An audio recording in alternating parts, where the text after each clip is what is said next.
Secularization is an interesting process. It was something that was conceived of from the beginning of the missions, and people have suggested the missions were intended to last 10 years, but in practical fact, the missions were always conceived of as a longer-lived institution than that.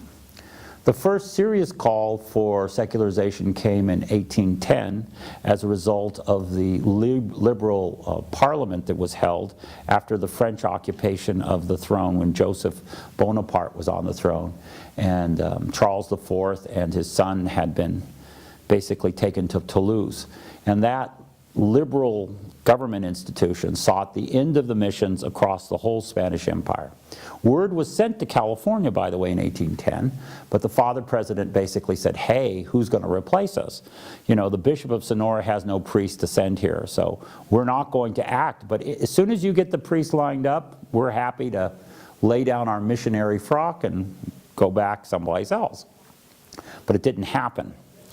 And then after the advent of the independence of Mexico and the Constitution of 1824 was formulated, and Indians, by the way, became citizens. People frequently forget that the Indians were citizens that lived at the missions in 1824, but they lost their citizenship in 1847 when this becomes U.S. territory.